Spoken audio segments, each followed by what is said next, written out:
পাকিস্তানি গোয়েন্দাদের প্রতিবেদনেই ভাষা আন্দোলনে বঙ্গবন্ধুর অনন্য ভূমিকার কথা উল্লেখ আছে বলে জানিয়েছেন প্রধানমন্ত্রী শেখ হাসিনা। তিনি বলেন, ইতিহাসের সত্য সংরক্ষণের স্বার্থেই বঙ্গবন্ধুকে নিয়ে করা এসব প্রতিবেদন প্রকাশ করা হয়েছে।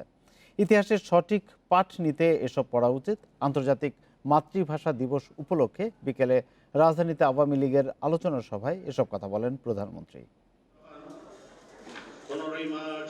মহান শহীদ দিবস ও আন্তর্জাতিক মাতৃভাষা দিবসের পরের দিন সোমবার বিকেলে আওয়ামী লীগের কেন্দ্রীয় কার্যালয়ে আয়োজন করা হয় আলোচনা সভার। এতে গণভবন থেকে ভার্চুয়ালি যুক্ত হন আওয়ামী লীগের সভাপতি প্রধানমন্ত্রী শেখ হাসিনা। আলোচনায় ভাষা আন্দোলনের প্রেক্ষাপটের নানা দিক তুলে ধরেন নেতারা। ভাষা আন্দোলন ও এর নেতৃত্বের বিষয়ে আলোকপাত করেন আওয়ামী লীগের সভাপতি। উঠে আসে বঙ্গবন্ধুর সাংগঠনিক ভূমিকার কথা।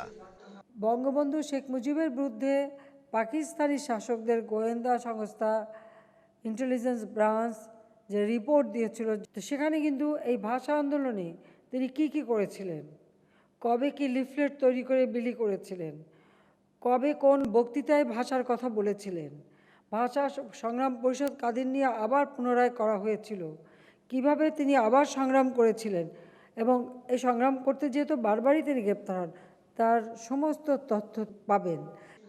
বাংলার ও বাঙালির স্বাধিকার প্রতিষ্ঠার শুরু থেকে ইতিহাসের সঠিক পাঠ নেওয়ার তাগিদ দেন শেখ হাসিনা। আমি জানি না পৃথিবীতে আর কোনো দেশে আর কোনো নেতার বিরুদ্ধে গোয়েন্দা সংস্থার লেখা কোনো ডকুমেন্ট এভাবে প্রকাশ হয়েছে কিনা, হয়নি। ভাষা সংগ্রামের ইতিহাস জানতে হলে এই ডকুমেন্টগুলি সবাইকে পড়তে হবে। প্রধানমন্ত্রী বলেন, বঙ্গবন্ধুকে হত্যার পর ক্ষমতা দখলকারী খুনিচক্র জনগণের কল্যাণের কথা বাদ দিয়ে নিজেদের স্বার্থ সংরক্ষণে ব্যস্ত থেকেছে, ইতিহাস বিকৃত করেছে।